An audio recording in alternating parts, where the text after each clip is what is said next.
വടക്കു കിഴക്കൻ പോരിൽ നേട്ടമുണ്ടാക്കി ബി.ജെ.പി. ത്രിപുരയിലും നാഗാലാൻഡിലും അധികാര തുടർച്ച നേടിയപ്പോൾ മേഘാലയയിൽ എൻ.പി.പിക്കൊപ്പം സർക്കാരുണ്ടാക്കാനാകും ബി.ജെ.പിയുടെ നീക്കം.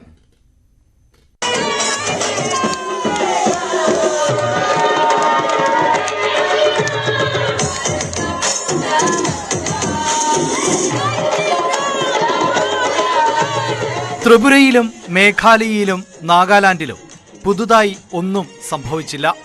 മൂന്നിടത്തും ഭരണകക്ഷികൾ തന്നെ ഇനിയും ഭരിക്കും. കോൺഗ്രസുമായി ചേർന്ന് ബി.ജെ.പിക്ക് തടയിടാൻ ത്രിപുരയിലെ CPIM തന്ത്രത്തിന് കഴിഞ്ഞതുമില്ല.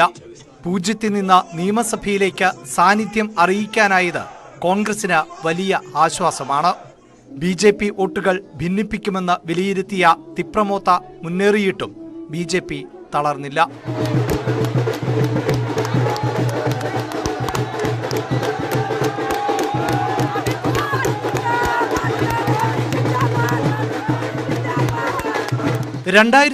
ന്റെ ആവർത്തനമായിരുന്നു ഇത്തവണയും മേഘാലയയിൽ. ആർക്കും ഭൂരിപക്ഷമില്ല. 27 സീറ്റ് കിട്ടിയ NPPക്ക് കഴിഞ്ഞ തവണത്തേതുപോലെ ബി.ജെ.പി. പിന്തുണ പ്രഖ്യാപിച്ചേക്കും. കൂടെ ചെറു പാർട്ടികളും. NPPയുടെ കൊൺറാഡ് സാങ്മ മുഖ്യമന്ത്രിയായേക്കും.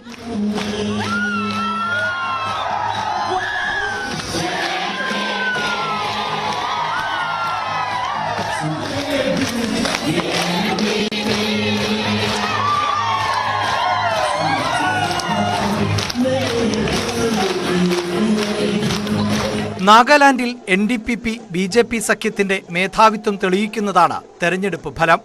60-ൽ 37 സീറ്റ് സഖ്യം നേടിയപ്പോൾ എതിരാളികൾ എല്ലാം ഒറ്റയക്കത്തിൽ ഒതുങ്ങി.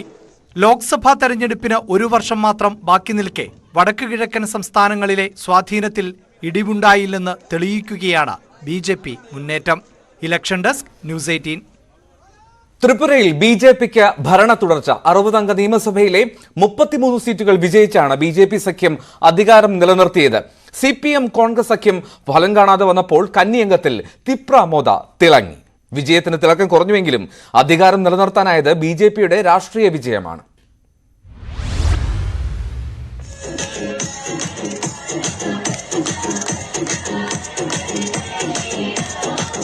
CPM കോൺഗ്രസ് സഖ്യത്തിനും ത്രിപ്രമോദയ്ക്കും ബി.ജെ.പിയെ തടയാനായില്ല. ത്രിപുരയിൽ 2ാം തവണയും അധികാരം പിടിച്ച് ബി.ജെ.പി. കഴിഞ്ഞ തെരഞ്ഞെടുപ്പിനെ അപേക്ഷിച്ച് ബി.ജെ.പിക്ക് 4 സീറ്റ് മാത്രം കുറഞ്ഞപ്പോൾ സഖ്യകക്ഷിയായ IPFT നിറം മങ്ങി. മത്സരിച്ച 5 സീറ്റുകളിൽ IPFT ജയിച്ചത് 1-ൽ മാത്രം. കരുത്തുകാട്ടാം എന്ന് പ്രതീക്ഷിച്ച CPM കോൺഗ്രസ് സഖ്യത്തിന്റെ പ്രകടനം 14 സീറ്റിൽ ഒതുങ്ങി. CPM 16 സീറ്റിൽ നിന്ന് 11ലേക്ക് ചുരുങ്ങി. ഒന്നുമില്ലായ്മയിൽ നിന്ന് കോൺഗ്രസിന് 3 സീറ്റ് നേടാനായത് സഖ്യം കൊണ്ടുള്ള നേട്ടമായി. നിയമസഭാ തെരഞ്ഞെടുപ്പിലെ കന്നിയംഗത്തിൽ തിപ്രമോത്ത എന്ന പാർട്ടി നടത്തിയ മുന്നേറ്റം ഗോത്രമേഖലയിൽ ബി.ജെ.പി. സഖ്യത്തിന് ക്ഷീണമുണ്ടാക്കി. 42 സീറ്റുകളിൽ മത്സരിച്ച പ്രദ്യുത് ദേവ് ബർമന്റെ പാർട്ടി 13 മണ്ഡലങ്ങളിൽ ജയിച്ചു കയറി. കഴിഞ്ഞ തവണ ഗോത്രമേഖലയിൽ 20-ൽ 18ഉം ബി.ജെ.പി. സഖ്യമായിരുന്നു. ജയത്തിന്റെ തിളക്കം കുറഞ്ഞുവെങ്കിലും പ്രതിപക്ഷ സഖ്യത്തെയും ഭരണവിരുദ്ധ വികാരത്തെയും മറികടന്നുള്ള ജയം ബി.ജെ.പിക്ക് രാഷ്ട്രീയമായി കരുത്തു പകരുന്നതാണ്. മുൻ മുഖ്യമന്ത്രി മണിക് സർക്കാർ പ്രതിനിധീകരിച്ചിരുന്ന ധൻപൂർ മണ്ഡലം CPM-ൽ നിന്ന് ബി.ജെ.പി. പിടിച്ചെടുത്തു. കേന്ദ്രമന്ത്രി പ്രതിമ ഭൗമിക്കാണ് ജയിച്ചത്. മുഖ്യമന്ത്രി മണിക് സാഹ ടൗൺ ബോർഡോവാലി മണ്ഡലത്തിൽ നിന്ന് വിജയിച്ചു. CPM സംസ്ഥാന സെക്രട്ടറി ജിതേന്ദ്ര ചൗധരി, കോൺഗ്രസ് നേതാവ് സുദീപ് റോയ് ബർമൻ തുടങ്ങിയവരാണ് ജയിച്ച മറ്റു പ്രമുഖർ. National desk, news 18. നാഗാലാൻഡിലെ പോരിൽ അത്ഭുതങ്ങളൊന്നും സംഭവിച്ചില്ല. NDPP BJP. സഖ്യം ഭരണ തുടർച്ച നേടിയപ്പോൾ നാഗാലാൻഡിൽ പ്രതിപക്ഷം ഇനി പേരിന് മാത്രമായി. മുഖ്യമന്ത്രിയായി നെഫ്യൂ റിയോ തന്നെ തുടരും. നാഗാലാൻഡ് നിയമസഭാ ചരിത്രത്തിൽ ഇതാദ്യമായി വനിതകൾ ജയിച്ചു കയറിയ തെരഞ്ഞെടുപ്പ് കൂടിയായി ഇത്തവണത്തേത്. ഗോത്ര രാഷ്ട്രീയവും വിഘടനവാദവും ശക്തമായ നാഗാലാൻഡിൽ അട്ടിമറിയും അത്ഭുതങ്ങളുമില്ല. National democratic progressive party BJP. സഖ്യം ഇക്കുറിയും നാഗാമണ്ണിന്റെ നായകരായി. കേവല ഭൂരിപക്ഷത്തിനു മുകളിൽ സഖ്യത്തിന്റെ ഭൂരിപക്ഷം കുതിച്ചു. മുഖ്യമന്ത്രി നെയ്ഫ്യൂ റിയോ നേതൃത്വം നൽകുന്ന NDPPക്ക് കഴിഞ്ഞ തവണത്തേക്കാൾ വിജയത്തിളക്കം. ബി.ജെ.പി. ആകട്ടെ കഴിഞ്ഞ തവണത്തെ 12 സീറ്റും നിലനിർത്തി. 60-അംഗ സഭയിൽ NDPP 40ഉം ബി.ജെ.പി. 20 മത്സരിച്ചത്. 2018-ൽ 26 സീറ്റ് നേടുകയും പിന്നീട് സർക്കാരിന്റെ ഭാഗമാകുകയും ചെയ്ത NPF-ന് 3 സീറ്റിലാണ് മുന്നേറ്റം നടത്താനായത്. സർക്കാരിന്റെ ഭാഗമായതോടെ 21 NPF അംഗങ്ങളും അന്ന് NDPP-യിലേക്ക് ചേക്കേറുകയായിരുന്നു. നെഫ്യൂ റിയോയ്ക്കൊപ്പം മുൻ മുഖ്യമന്ത്രി TR സലിയാങ്, BJP സംസ്ഥാന അധ്യക്ഷൻ തെംജൻ എലോട്ട് എന്നിവർ വിജയിച്ചു. ഒരു കാലത്ത് നാഗാലാൻഡിന്റെ കിരീടവും ചെങ്കോലുമേന്തിയ കോൺഗ്രസിന് ഇക്കുറിയും സീറ്റൊന്നുമില്ല. ചരിത്രത്തിലാദ്യമായി വനിതകൾ നാഗാലാൻഡ് നിയമസഭയിലേക്ക് ജയിച്ചു കയറിയതും ഇക്കുറിയാണ്. വെസ്റ്റേൺ അങ്കാമിയിൽ സാൽഹുദുനു ക്രൂസ്, ദിമാപൂർ 3-ൽ ഹെക്കാനി ജക്കാലു എന്നിവരാണ് വിജയക്കൊടി പാറിച്ചവർ. Election desk news 18. മേഘാലയ നിയമസഭാ തെരഞ്ഞെടുപ്പിൽ കരുത്തു തെളിയിച്ച് നാഷണൽ പീപ്പിൾസ് പാർട്ടി 60-അംഗ നിയമസഭയിലെ 59 സീറ്റുകളിലേക്ക് നടന്ന തെരഞ്ഞെടുപ്പിൽ 27 മണ്ഡലങ്ങളിൽ NPP ആധിപത്യം പുലർത്തി. കേവല ഭൂരിപക്ഷത്തിനോട് അടുത്തു നിൽക്കുന്ന NPPയുമായി ചേർന്ന് BJP സഖ്യ സർക്കാർ രൂപവൽക്കരിക്കാനുള്ള ശ്രമത്തിലാണ്.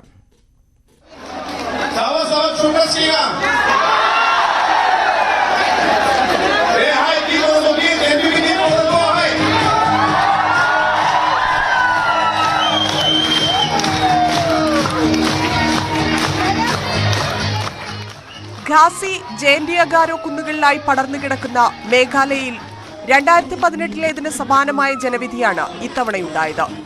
ആർക്കും കേവല ഭൂരിപക്ഷം ലഭിച്ചില്ല. അതുകൊണ്ട് തന്നെ കേവല ഭൂരിപക്ഷത്തിനോട് അടുത്തു നിൽക്കുന്ന NPPയുമായി ചേർന്ന് ആര് സർക്കാർ ഉണ്ടാക്കുമെന്നത് കണ്ടറിയണം. മുഴുവൻ സീറ്റുകളിലും തനിച്ചു മത്സരിച്ചെങ്കിലും മികച്ച പ്രകടനം കാഴ്ചവെക്കാൻ BJPക്ക് സാധിച്ചില്ല. 2018-ൽ 2 സീറ്റിലാണ് BJP വിജയിച്ചതെങ്കിൽ ഇക്കുറി നില മെച്ചപ്പെടുത്തി.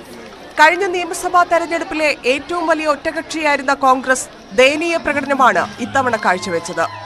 2018-ൽ 21 സീറ്റ് നേടിയ കോൺഗ്രസ് വളരെ പിന്നോക്കം പോയി.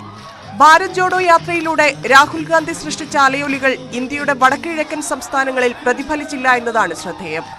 വോട്ടെണ്ണലിന്റെ ഒരു ഘട്ടത്തിൽ 15 സീറ്റുകളിൽ തൃണമൂൽ കോൺഗ്രസ് ലീഡ് ചെയ്തിരുന്നെങ്കിലും പശ്ചിമ ബംഗാളിന് പുറമെ വടക്കുകിഴക്കൻ സംസ്ഥാനങ്ങളിൽ കളമുറപ്പിക്കാനായി. ഇതോടെ തൃണമൂലിന്റെ വളർച്ചയ്ക്ക് മേഘാലയൻ മണ്ണിലും വളമായെന്ന് വ്യക്തം. കഴിഞ്ഞ തവണ 6 സീറ്റുകളിൽ വിജയിച്ച UDP ഇത്തവണയും ആ പ്രകടനം തുടർന്നു. National desk news 18. ജയിക്കാൻ സാധിച്ചില്ല എങ്കിലും CPM കോൺഗ്രസ് സഖ്യം പരാജയമല്ലെന്നാണ് ഇരു പാർട്ടികളുടെയും പ്രാഥമിക വിലയിരുത്തൽ. ദേശീയ തലത്തിൽ BJP വിരുദ്ധ പാർട്ടികളുടെ വിശാല ഐക്യത്തിന് ഇത് വഴി തുറക്കുമെന്ന പ്രതീക്ഷയും കോൺഗ്രസിനുണ്ട്. ജയിച്ചില്ലെങ്കിലും ഒന്നിച്ചു മത്സരിച്ചതിനാൽ മാന്യമായി തോൽക്കാനെങ്കിലും കഴിഞ്ഞു. ഈ ആശ്വാസത്തിലാണ് CPMും കോൺഗ്രസും. കഴിഞ്ഞ നിയമസഭാ തെരഞ്ഞെടുപ്പുമായി താരതമ്യപ്പെടുത്തിയാൽ കോൺഗ്രസിനും ലോക്സഭാ തെരഞ്ഞെടുപ്പുമായി താരതമ്യപ്പെടുത്തിയാൽ CPMനും നിലവിലെ വിജയം നേട്ടമാണ്. പ്രതിപക്ഷ ഐക്യം ലക്ഷ്യമിടുന്ന കോൺഗ്രസിന് പ്രതീക്ഷ നൽകുന്നതാണ് സഖ്യത്തിന്റെ പ്രകടനം. ഒന്നിച്ചു നിന്നാൽ BJPയെ വീഴ്ത്താനാകുമെന്ന തോന്നൽ പ്രതിപക്ഷ പാർട്ടികളിൽ സൃഷ്ടിക്കാനായി. നിലവിലെ രാഷ്ട്രീയത്തിൽ ഇതുതന്നെ വലിയ നേട്ടമാണ്. തൃണമൂൽ കോൺഗ്രസ് ഭിന്നിപ്പിച്ച വോട്ടുകൾ കൂടി നേടാനായിരുന്നെങ്കിൽ ചുരുക്കം ചില സീറ്റുകളിലെങ്കിലും ഫലം മറ്റൊന്നാകുമായിരുന്നു. വരുന്ന ലോക്സഭാ തെരഞ്ഞെടുപ്പിൽ പ്രതിപക്ഷ പാർട്ടികളുടെ ഐക്യനിര എന്ന വിശാല ലക്ഷ്യത്തിലേക്ക് അടുപ്പിക്കുന്നതാണ് ത്രിപുരയിലെ പ്രകടനമെന്നും കോൺഗ്രസ് കണക്കുകൂട്ടുന്നു. അടുത്ത മാസം കർണാടക, നവംബറിൽ മധ്യപ്രദേശ്, രാജസ്ഥാൻ, ഛത്തീസ്ഗഡ്, തെലങ്കാന, മിസോറാം നിർണായകമായ 5 നിയമസഭാ തെരഞ്ഞെടുപ്പുകൾ. അവിടേക്ക് കൂടി ഈ വിശാല ഐക്യം വ്യാപിപ്പിക്കുകയാണ് അടുത്ത വെല്ലുവിളി. Election desk news 18. ത്രിപുരയിൽ CPM സഖ്യത്തിലൂടെ വലിയ മുന്നേറ്റമുണ്ടാക്കാൻ സാധിച്ചുവെന്ന് AICC അധ്യക്ഷൻ മല്ലികാർജുൻ ഖാർഗെ. വടക്കു കിഴക്കൻ സംസ്ഥാനങ്ങളിലെ തെരഞ്ഞെടുപ്പ് ഫലം ലോക്സഭാ തെരഞ്ഞെടുപ്പിനെ ബാധിക്കില്ലെന്നും ഖാർഗെ പ്രതികരിച്ചു. ത്രിപുരയിൽ അനായാസ വിജയം പ്രതീക്ഷിച്ചിരുന്ന BJPക്ക് കേവല ഭൂരിപക്ഷം കഷ്ടിച്ച് കടക്കാനേ കഴിഞ്ഞുള്ളൂവെന്ന് സീതാറാം യെച്ചൂരി. ഇത് BJPക്ക് അനുകൂലമെന്ന് പ്രത്യക്ഷത്തിൽ തോന്നുമെങ്കിലും കോൺഗ്രസ് CPM സഖ്യം പൂർണ്ണ പരാജയമല്ലെന്ന് വ്യക്തമാക്കുകയാണ്. ഇത് ജനങ്ങളുടെ വിജയമാണെന്നും സീതാറാം യെച്ചൂരി പറഞ്ഞു. ത്രിപുരയിലെയും നാഗാലാൻഡിലെയും ജയത്തിൽ വടക്കു കിഴക്കൻ സംസ്ഥാനങ്ങളിലെ ജനങ്ങൾക്ക് നന്ദി പറഞ്ഞ് പ്രധാനമന്ത്രി നരേന്ദ്രമോദി. തെരഞ്ഞെടുപ്പ് ജയം ജനാധിപത്യത്തിലുള്ള വിശ്വാസത്തിന്റെ തെളിവാണ്. വടക്കു കിഴക്കൻ സംസ്ഥാനങ്ങളും ഡൽഹിയുമായുള്ള അകലം കുറഞ്ഞു. ഒരൊറ്റ ഇന്ത്യ, ശ്രേഷ്ഠ ഇന്ത്യയാണ് ലക്ഷ്യമെന്നും ഇന്ത്യയെ കൂടുതൽ വിജയങ്ങളിലേക്ക് നയിക്കുമെന്നും പ്രധാനമന്ത്രി പറഞ്ഞു. BJP ആസ്ഥാനത്തെ തെരഞ്ഞെടുപ്പ് വിജയാഘോഷത്തിൽ പ്രവർത്തകരെ അഭിസംബോധന ചെയ്ത് സംസാരിക്കുകയായിരുന്നു നരേന്ദ്രമോദി. मेघालय और नागालैंड की जनता का सर झुकाकर वंदन करता हूं, उन सबका आभार व्यक्त करता हूं. इन राज्यों की जनता ने बीजेपी और हमारे साथी सहयोगियों को भरपूर आशीर्वाद दिया है। मैं आज त्रिपुरा, नागालैंड और मेघालय के बीजेपी कार्यकर्ताओं को भी बहुत बधाई देता हूं। വർഷങ്ങളായി CPM കോൺഗ്രസ് സഖ്യം കേരളത്തെ കൊള്ളയടിക്കുകയാണെന്ന് പ്രധാനമന്ത്രി. ഒരു സംസ്ഥാനത്ത് സഖ്യവും മറ്റ് സംസ്ഥാനങ്ങളിൽ രണ്ട് ചേരികളിലായി നിന്ന് CPM കോൺഗ്രസും ജനങ്ങളെ വഞ്ചിക്കുകയാണ്. കേരളത്തിൽ BJP അധികാരത്തിൽ വരുമെന്നും പ്രധാനമന്ത്രി നരേന്ദ്രമോദി പറഞ്ഞു. केरला की जनता भी ये देख रही है कि कैसे लेफ्ट और कांग्रेस दूसरे राज्यों में गठबंधन करते हैं और केरला में एक दूसरे के खिलाफ होने का ढोंग रचाते हैं। सच्चाई यही है कि ये दोनों मिले हुए हैं, दोनों मिलकर केरला को लूट रहे हैं।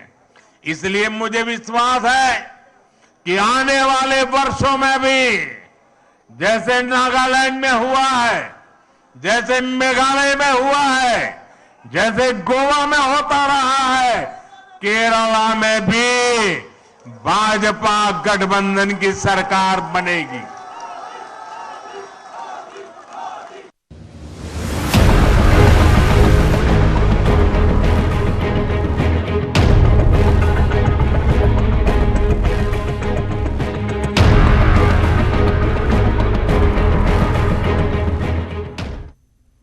ഇനി മറ്റു വാർത്തകളിലേക്ക്. രാജ്യത്ത് വിവിധ സംസ്ഥാനങ്ങളിലായി നടന്ന ഉപതെരഞ്ഞെടുപ്പിൽ കോൺഗ്രസിന്റെ നേട്ടം. 5 സംസ്ഥാനങ്ങളിലായി നടന്ന 6 ഉപതെരഞ്ഞെടുപ്പുകളിൽ കോൺഗ്രസ് 3ഉം BJP 2 വിജയിച്ചു. തമിഴ്നാട്ടിൽ ഉപതെരഞ്ഞെടുപ്പ് നടന്ന ഈറോഡ് ഈസ്റ്റ് നിയമസഭാ മണ്ഡലത്തിൽ കോൺഗ്രസ് സ്ഥാനാർത്ഥി EVKS ഇളങ്കോവൻ വിജയിച്ചു. മഹാരാഷ്ട്രയിലെ കസ്ബപ്പേദിൽ നടന്ന ഉപതെരഞ്ഞെടുപ്പിൽ മഹാവികാസ് അഘാഡി സ്ഥാനാർത്ഥി കോൺഗ്രസ് നേതാവ് രവീന്ദ്ര ധൻഗേക്കറും ചിഞ്ചുവാഡിൽ BJPയുടെ അശ്വിനി ലക്ഷ്മണും വിജയിച്ചു. കസ്ബപ്പേത്തിൽ 33 വർഷം നീണ്ട BJP ആധിപത്യം അവസാനിപ്പിച്ചാണ് കോൺഗ്രസ് സ്ഥാനാർത്ഥിയുടെ വിജയം. വെസ്റ്റ് ബംഗാളിൽ തൃണമൂൽ കോൺഗ്രസിന്റെ ശക്തി കേന്ദ്രമായ സബർദിഗി മണ്ഡലത്തിൽ കോൺഗ്രസ് സ്ഥാനാർത്ഥി ബെയ്റോൺ ബിസ്വാസും വിജയിച്ചു. അരുണാചൽ പ്രദേശിലെ ലുങ്ഖ സീറ്റിൽ ജെറിംഗ് ലാമു വിജയിച്ചു. ജാർഖണ്ഡിൽ AJSU സ്ഥാനാർത്ഥി സുനിത ചൗധരിയും വിജയം സ്വന്തമാക്കി. തെരഞ്ഞെടുപ്പ് കമ്മീഷന്റെ പ്രവർത്തനവുമായി ബന്ധപ്പെട്ട് സുപ്രധാന ഉത്തരവുമായി സുപ്രീം കോടതി. മുഖ്യ തെരഞ്ഞെടുപ്പ് കമ്മീഷണറുടെയും തെരഞ്ഞെടുപ്പ് കമ്മീഷണർമാരുടെയും നിയമനം പ്രധാനമന്ത്രിയും ലോക്സഭാ പ്രതിപക്ഷ നേതാവും ചീഫ് ജസ്റ്റിസും അടങ്ങുന്ന സമിതിയുടെ ശുപാർശ പ്രകാരം വേണമെന്നാണ് സുപ്രീം കോടതിയുടെ വിധി.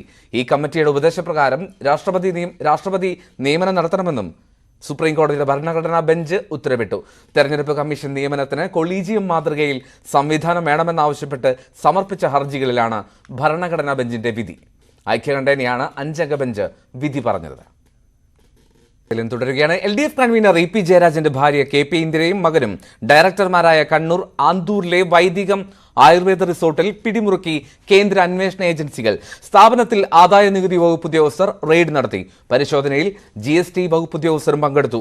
TDSുമായി ബന്ധപ്പെട്ട കാര്യങ്ങളാണ് ഉദ്യോഗസ്ഥർ പരിശോധന നടത്തിയത് എന്നാണ് റിസോർട്ട് അധികൃതരുടെ വിശദീകരണം. ഉച്ചയ്ക്ക് 3 മണിക്കാണ് ഉദ്യോഗസ്ഥ സംഘം പരിശോധന ആരംഭിച്ചത്. സ്ഥാപനത്തിന്റെ മറവിൽ കള്ളപ്പണം വെളുപ്പിക്കാൻ ശ്രമിച്ചതായി എൻഫോഴ്സ്മെന്റ് ഡയറക്ടറേറ്റിന് പരാതി ലഭിച്ചിരുന്നു. വൈദികം ആയുർവേദ റിസോർട്ടുമായി ബന്ധപ്പെട്ട സാമ്പത്തിക ഇടപാട് EDയും അന്വേഷിക്കുന്നുണ്ട്. വൈദികത്തിൽ നടന്നത് ആദായ നികുതി വകുപ്പിന്റെ പരിശോധനയല്ല എന്ന് ഇടതുമുന്നണി കൺവീനർ EP ജയരാജൻ ന്യൂസ് 18നോട് പറഞ്ഞു. ആദായമുണ്ടെങ്കിലല്ലേ പരിശോധിക്കേണ്ടതുള്ളൂ എന്ന് EP ജയരാജൻ ചോദിച്ചു. എന്താണ് നടന്നതെന്ന് റിസോർട്ട് അധികൃതർ വിശദീകരിക്കുമെന്നും EP ജയരാജൻ ന്യൂസ് 18നോട് പറഞ്ഞു. അവിടെ TDS നോക്കാൻ ഉദ്യോഗസ്ഥന്മാർ പോയതാണ്. TDS കഴിഞ്ഞ മാർച്ച് 31 വരെ അവരൊരുപാട് പർച്ചേസിങ്ങും ബിസിനസ്സൊക്കെ നടത്തിയിട്ടുണ്ട്. അതിനനുസരിച്ച് അവർ TDS പിടിക്കുകയും TDS അടക്കുകയും ചെയ്തു. പിന്നെ ഒരു കൊല്ലക്കാലമായി കൺസെഷനുള്ള പർച്ചേസിങ്ങും ഇല്ല. അവർ TDS അടക്കണ്ട. ഈ TDS അവരുടെ ബുക്കിൽ ഇങ്ങനെ ഒരു കൊല്ലക്കാലത്തോളം TDS അടക്കാതായിട്ട് കാണും, മുമ്പ് അടച്ചതായിട്ടും കാണുന്നു. അവർ വെരിഫൈ ചെയ്യും. അവരവിടെ വന്ന് പരിശോധിക്കാൻ വന്നതാണ്. അതാ ഇൻകം ടാക്സ് റെയ്ഡ്, അതാണ് EDന്റെ റെയ്ഡ്. ഇൻകം ടാക്സ് റെയ്ഡ് ചെയ്യേണ്ട ആളുണ്ട്. അത് ചിലപ്പോൾ എനിക്ക് തോന്നുന്നു ചിലപ്പോൾ ചെയ്തേക്കും. അത് ചെയ്തോട്ടെ. അത് കുറ്റം ചെയ്തവരൊക്കെ പിടിക്കൂ. പിടിക്കണമെന്നുള്ള അഭിപ്രായക്കാരനാണ് ഞാൻ. അത് ഒരു TDS നോക്കാൻ ഉദ്യോഗസ്ഥന്മാർ പോയതിന് ആ ഉദ്യോഗസ്ഥന്മാർ തന്നെ ഇപ്പോൾ പറഞ്ഞല്ലോ, ഇൻകം ടാക്സ് റെയ്ഡ് അവിടെ ആണതിന്. എന്ത് ഇൻകം വേണ്ടേ അവിടെ? ഇൻകം ഉണ്ടായാലല്ലേ ഇൻകം ടാക്സ്. അത് മാത്രമല്ല, പുതിയൊരു സ്ഥാപന പിന്നെ ആശുപത്രിയാണ്, എക്സംഷൻ ഉണ്ട് ഇൻകം ടാക്സിൻ്റെ അകത്ത് നിയമപരമായിട്ട് തന്നെ. ഇത് TDS കാര്യങ്ങൾ വെരിഫൈ ചെയ്യാൻ വേണ്ടിയിട്ട്, കാരണം അവരുടെ റെക്കോർഡ് ഞാനീ പറഞ്ഞത് ശരിയാണ്. ലൈഫ് മിഷൻ കോഴക്കേസിൽ മുഖ്യമന്ത്രിയുടെ മുൻ പ്രിൻസിപ്പൽ സെക്രട്ടറി M. ശിവശങ്കറിന് ജാമ്യമില്ല. ശിവശങ്കറിന്റെ ജാമ്യാപേക്ഷ എറണാകുളം PMLA കോടതി തള്ളി. എൻഫോഴ്സ്മെന്റ് ഡയറക്ടറേറ്റിന്റെ വാദങ്ങൾ കോടതി അംഗീകരിച്ചു. കായിക വാർത്തകൾ. ഇൻഡോർ ക്രിക്കറ്റ് ടെസ്റ്റിൽ ഇന്ത്യക്കെതിരെ ഓസ്ട്രേലിയക്ക് 76 റൺസ് വിജയലക്ഷ്യം. രണ്ടാം ഇന്നിംഗ്സിൽ ഇന്ത്യ 163 റൺസിന് ഓൾ ഔട്ടായി. 8 വിക്കറ്റ് വീഴ്ത്തിയ നഥാൻ ലിയോണാണ് ഇന്ത്യയെ തകർത്തത്. 59 റൺസ് എടുത്ത ചേതേശ്വർ പൂജാരയാണ് top scorer. Virat Kohli 13 runs എടുത്തും ശുഭ്മാൻ ഗിൽ 5 റൺസ് എടുത്തും പുറത്തായി. ശ്രേയസ് അയ്യർ 26 റൺസ് എടുത്തു.